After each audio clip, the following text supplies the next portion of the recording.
Esa. Mpola mpola tukaniza ku mukutu gwaffe omuganzo gumanyikiddwa nga Uganda Mukamuli amanya ddoboozi wa Ntambi Jimso Rich Boy Maxudi Junior webale kuba nti otambula nange okumala ebbanga lyonna ngenda kusaba ekintu kimu gwe muganda waffe yakatwegattako subscribinga. Erikenza alina kibuuzo kyatunyumizaako leero agamba yaganye okusayininga deal ne Icon eya Convict record label atamanyi record label ya Icon. Icon was under formed this rebel way back nga amaze okubaako ne gyatuuka amaze okuba lonely nasala okugenda mu solo wabula yali under a certain label then now creating a year record label yalimu abantu bangi okuli ne ba P Square kuliko abayimbi bangi. Now Kenzo atugamba nti yagiganye ensonga lwaki yagiganye Kenzo atuuka ate okusinkana Icon basinkanawa era biki bye batuuseeko betugenda kuba ntukuleetera right about now omukutu guli gumu gwa Uganda Mukamuli bampita Ntambi Jimso chaliwa gundi oli ate nga chaliwa gundi oli nzize wano mbeere nga nkutuuseko nawo fena tukimanyi nti Icon ali mu Uganda bibuuzo bingi lwaki Icon ali mu Uganda. Icon ono gwe mulaba bamuyita Badara omuvubuka ono yazaalibwa mu kibuga ekikulu ekya Senegal mpola bali bakola talent search mu 2005 n'afuuka world star bwe yamala okukola akayimba we amala kola akayimba kahitinga across the world in 2006-2007 Icon yali amaze already okufuuka African over world star. Now Icon wetwogera ali mu Uganda naye ng'ebibuuzo bingi lwaki Icon ali mu Uganda, lwaki Eddie Kenzo yamaniza mu Uganda, lwaki basiraamu bebamaniza ku airport ku kisaawe Entebbe Uganda era nabiki Icon byali mu Uganda.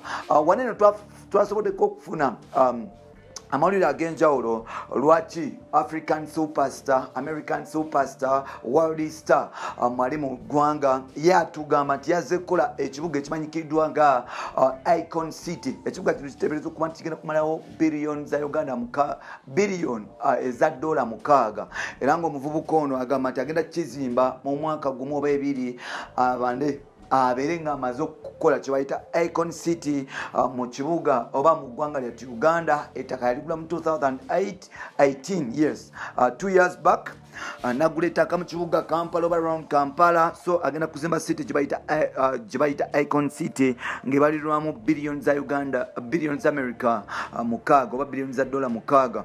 Bingi ebyogeddwa why Kenzo, lwaki basiraamu n'ebisigaddewo naye ng'ate tutunaba kugenda eyo Kenzo olunaku lwalero avuddeyo natugamba nti Icon yabadde agezaako okuba nti amusayininga mu record label ye naye ng'ate yasobodde okuba nti akontaktinga omu ku bavubuka be mu big talent omugezigezi. Omuvubuka ono yasobodde okumugamba nti owaaye njagala tutandika okuba nti tuyita mu contract eno ne baloya nga weebali wabula wabaddewo close eyabadde egamba nti Kenzo bw'ajoininga Icon's Convict Records alina okubeera nga buli music video gyagenda okukola egenda kubeera under Icon.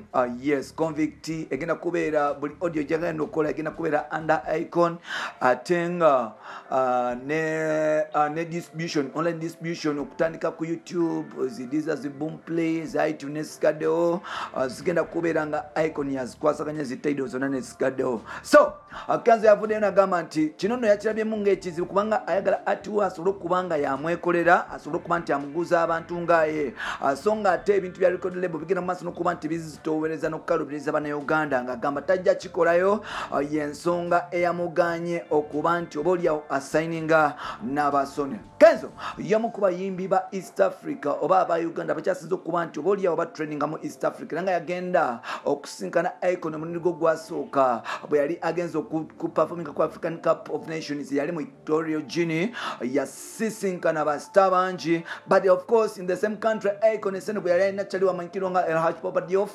Yes, El Hadji Diouf yagenda mu maaso n'okuba nti bamiitinga namuconnectinga kuba Emmanuel Shadbayo, that is Togo, nava mpola mpola namiitinga abasita. Bulijjo abantu baludde beebuuza Kenzo akola ati ebintu bye, lwaki afuuka world star? Ekibuuzo kiri nti lwaki Kenzo yamiitinze Akon okumujja ku airport, lwaki at the same time avayo n'atugamba nga Akon babadde agenza okumusayininga mu Convict Records yalimu ba P Square nagaana. Ensonga lwaki bibuuzo bingi ebiri awo, naye ng'ate kyatugambye kyekyo Akon ali mu Uganda already, alina byali mu kwasaganya mpola mpola, but Akon okubeera mu Uganda bannayuganda bamufunamu kikyagenda okuleeta mu Uganda ekyenjawulo enkyukakyuka especially ku music industry nga bannayuganda bwe bagisuubira. Bingi ebikyagula kino nakiri, but why Kenzo agana offer anyway. Munsi muno especially abayimbi betwegomba America bagezako kufuna kufuka ba independent artists naye nga tekisoboka. Reason being nti ate record labels abawamba still omuyimbi ali serious tasobola kukola nga ali bwomu, kunze kyemmanyi tasobola kukola nga ali bwomu, yetaga either record label oba a strong team jasobola okubeera nayo ng'erina ne contract nesobola okumutuusaako wemutuusa. Kenzo okufuuka international star, I think that was not his energy or creativity, it was a team behind him eyasobola okuba nti emutuusaawo. After losing that team tulaba Kenzo ali e Uganda alwana ne ba Fikfa Maika, alwana ne ba Gulunede okufuna airplay, yomu alwana ne ba Martha Mukisa ba Victor Luso okubanga afuna airplay, yomu advosinze omukyala amanyikiddwa nga Rayman Namakula because of the relevance jagala okufuna music industry ya Uganda n'okuba nti oboolyawo agenda mu maaso n'okuranira rock market. Now Kenzo deal abadde agifunye agamba agiganye olw'obuwaayiro obuli mu contract ye.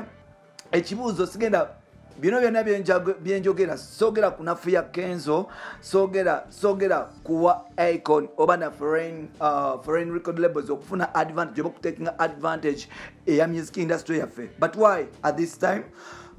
Why is he saying like this?